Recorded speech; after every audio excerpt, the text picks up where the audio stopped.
प्रभु यीशु मसीह के पवित्र और मीठे नाम में आप सबको को शालोम। आज के मनन के लिए जो मैंने पाठ लिया है वो है पवित्र आत्मा के 7 नाम और उनके कार्य।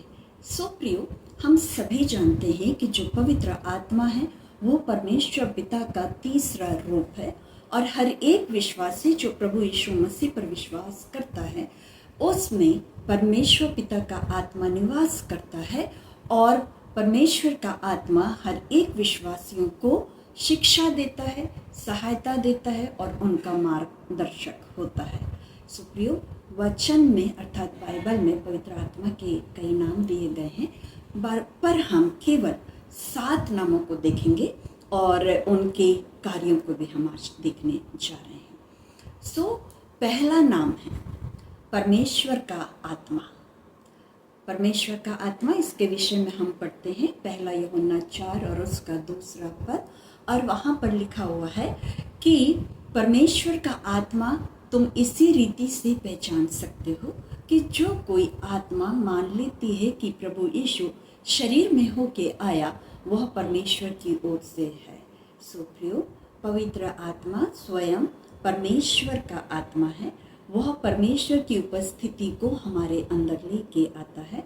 जब हम परमेश्वर के पुत्र पर विश्वास करते हैं तो परमेश्वर का आत्मा हमारे अंदर वास करता है और हमें उसकी इच्छा के अनुसार जीने के लिए सामर्थ्य देता है और शक्ति देता है। प्रियो, 1 कुरिन्थियों 3 और उसका 16वां पद कहता है, और वो हमें ये बताता है कि हम परमेश्वर का मंदिर है और उसका आत्मा हमारे अंदर निवास करता है। ये हमारे जीवन को पवित्र करता है, अर्थात परमेश्वर का पवित्र आत्मा हमारे जीवन को पवित्र करता है और परमेश्वर के उद्देश्य के अनुसार हमें जीने के लिए शिक्षा को देता है। हम क्या सीखते हैं इससे? हम ये सीखते हैं कि हमारा शरीर पवित्र आत्मा का मंदिर है जहाँ परमेश्वर का आत्मा निवास करता है। परमेश्वर का आत्मा हमें आध्यात्मिक सामर्थ्य प्रदान करता है और परमेश्वर का आत्मा हमें परमेश्वर की इच्छा के अनुसार जीवन जीने में सहायता करता है, हमारा मार्गदर्शक ठहरता है। दूसरा, सत्य का आत्मा, जिसे हम पढ़ते हैं यूहन्ना रचित सुसमाचार उसका 16वां अध्याय और 13वां पद, और वहाँ पर इस प्रकार से लिखा गया है, परंतु जब सत्य का आत्मा आएगा तो वो तुम्हें सब सत्य का मार्ग बताएगा और वह अपनी ओर से ना कहेगा, परंतु जो कुछ सुनेगा अर्थात जो कुछ परमेश्वर पिता से सुनेगा वही कहेगा और आने वाली बातें तुम्हें बताएगा। प्रियो, हम देखते हैं कि यहाँ पर प्रभु यीशु मसीह ने स्वयं पवित्र आत्मा को सत्य का आत्मा कहा है और सत्य का आत्मा हमें पहली चीज़ जो हम सीखते हैं वो ये है कि सच और झूठ में अंतर करने की क्षमता देता है। पवित्र आत्मा हमें सत्य की ओर लेके जाता है और हमें झूठ से और हमें धोखे से बचाता है। दूसरी बात, गहरे आध्यात्मिक सत्यों का ज्ञान हमें देता है, उसके द्वारा हम परमेश्वर की गहरी सच्चाइयों को जान सकते हैं। तीसरी बात जो हम सीखते हैं वो ये कि सत्य का आत्मा हमारे मन को प्रकाशित करता है और परमेश्वर के वचन को की सही व्याख्या करने के लिए हमें ज्ञान, बुद्धि और समझ प्रदान करता है, ताकि हम परमेश्वर के वचन को जब पढ़ते हैं तब हम उनकी सत्य बातों को जान सकें और सीख सकें। तीसरा, अनुग्रह का आत्मा, और इसके विषय में हम पढ़ते हैं इब्रानियों 10 और उसका 29वां पद, और वहाँ पर परमेश्वर की आत्मा को अनुग्रह का आत्मा दर्शाया गया है। वहाँ पर लिखा हुआ है, तो सोच लो कि वो कितने और भी भारी दंड के योग्य ठहरेगा जिसने परमेश्वर के पुत्र को पाँव से रोता और वाचा के लहू को जिसके द्वारा वो पवित्र ठहराया गया था, आप पवित्र जाना है और अनुग्रह की आत्मा का अपमान किया। प्रियो, यहाँ पर परमेश्वर की आत्मा को अनुग्रह का आत्मा कहा गया है, यह बताया गया है, और परमेश्वर की आत्मा हमें परमेश्वर की दया और अनुग्रह को हमारे जीवन में लेके आती है, जिसके फल स्वरूप हम परमेश्वर से आशीषों को प्राप्त करते हैं। प्रिय, अनुग्रह का आत्मा हमें परमेश्वर के अनुग्रह का अनुभव कराता है। वो हमें बताता है कि हम अपने प्रयासों से नहीं बल्कि परमेश्वर के अनुग्रह से उद्धार को प्राप्त करते हैं। परमेश्वर का आत्मा हमें सिखाता है कि पापों की क्षमा और नया जीवन हमें परमेश्वर के अनुग्रह से प्राप्त होता है। दूसरी बात, हमारी कमजोरियों में परमेश्वर की करुणा से यह अनुग्रह का आत्मा हमें भर देता है। और तीसरी बात कि अनुग्रह का आत्मा हमारे अयोग्य होने पर भी परमेश्वर से हमें आशीष पाने में हमारी सहायता और मदद करता है। चौथा है महिमा का आत्मा, जिसे हम पढ़ते हैं पहला पतरस 4 और उसका 14वां पद। और वहाँ पर लिखा हुआ है, यदि मसीह के नाम के लिए तुम्हारी निंदा की जाती है तो धन्य हो, क्योंकि महिमा का आत्मा जो परमेश्वर का आत्मा है तुम पर छाया करता है। सो प्रियो, जब हम मसीह के नाम से दुख उठाते हैं या मसीह के लिए जब हम सताए जाते हैं, तब परमेश्वर की महिमा का आत्मा हम पर छाया करता है।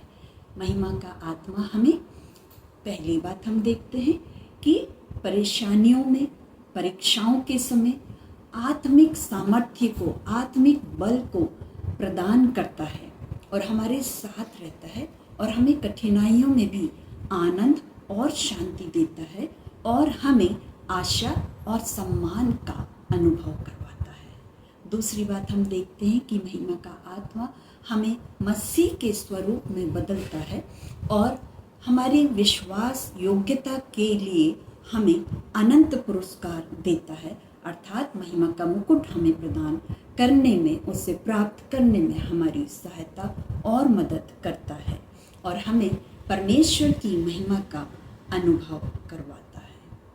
पांचवा हम देखते हैं जीवन का आत्मा।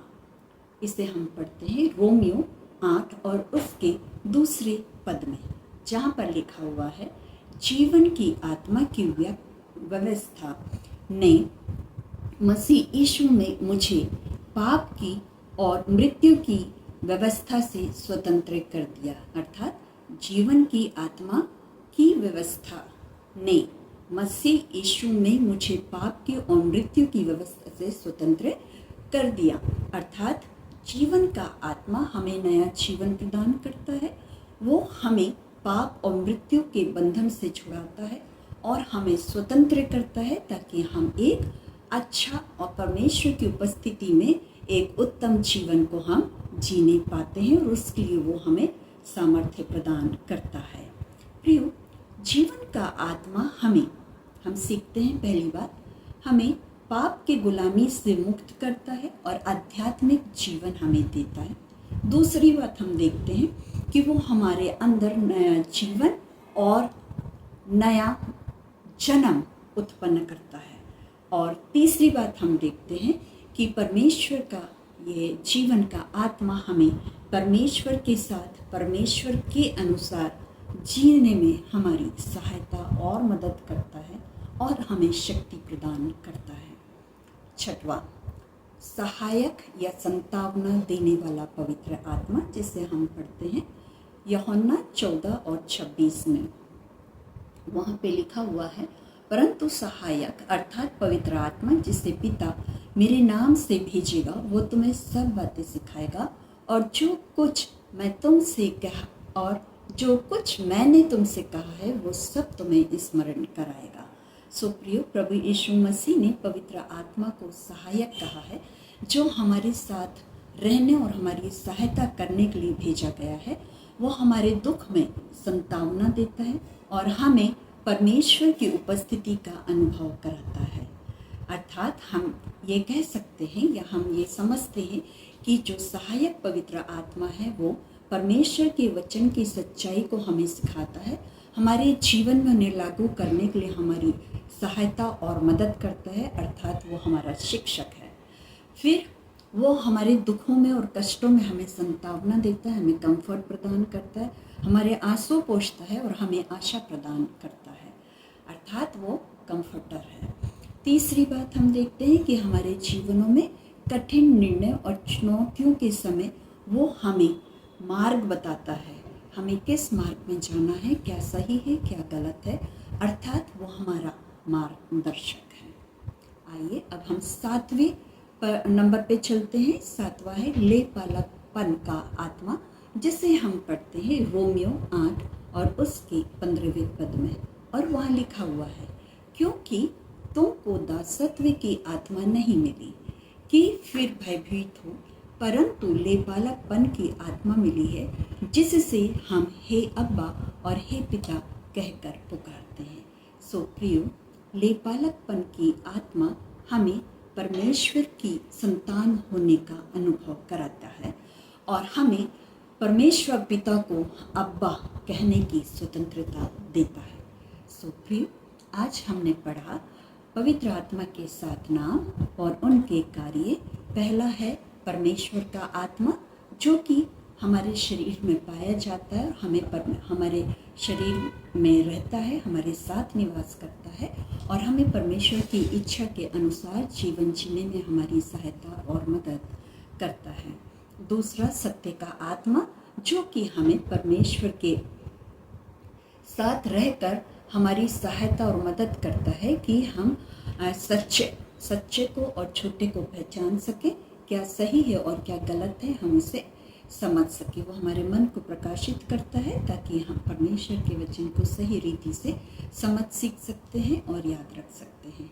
तीसरा अनुग्रह का आत्मा है। अनुग्रह का आत्मा हमें पापों से क्षमा प्रदान करता है, हमारी कमजोरियों में परमेश्वर की करुणा प्राप्त करने में हमारी सहायता और मदद करता है और हमें परमेश्वर से आशीष पाने में सहायता और मदद करता है। चौथा था महिमा का आत्मा, जो कि हमारी कठिन समयों में, हमारी परीक्षाओं के समय भी वो हमें परमेश्वर से आत्मिक बल को प्रदान करता है ताकि हम उन समयों में बड़ी शांति और धीरजता के साथ रह के सम्मान का अनुभव कर सकते हैं और उन दिनों में भी हम अपने जीवन में आनंद को महसूस कर सकते हैं। पांचवा है जीवन का आत्मा। जीवन का आत्मा हमें पाप की गुलामी से मुक्त करता है, हमारे अंदर नया जन्म देता है और हमें नया जीवन देता है और हमें परमेश्वर के साथ उसकी इच्छा के अनुसार जीने में हमारी सहायता और मदद करता है। छठवा हमने देखा सहायक,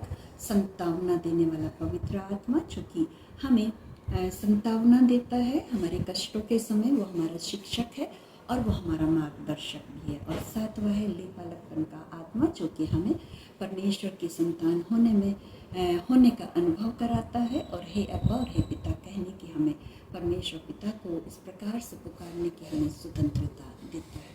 प्रिय, आइए हम प्रार्थना करें। हे पवित्र आत्मा, आप प्रतिदिन हमारे जीवनों में कार्य करिएगा। आप हमारे जीवनों में प्रेम, धीरज और आत्मनियंत्रण और पवित्र आत्मा के फलों को उत्पन्न करिएगा। पवित्र आत्मा, आप हमें प्रभु की वचन को सिखाइएगा और हर निर्णय लेने में हमारी अगुवाई करिएगा ताकि हम प्रभु यीशु मसीह के जैसे बन सकें और उनके समान रह सकें, उनकी इच्छा को जान सकें, उनसे अपने जीवनों के द्वारा पूर्ण कर सकें। आमीन, आमीन और आमीन। परमेश्वर पिता हम सबको आशीषित करे। आमीन।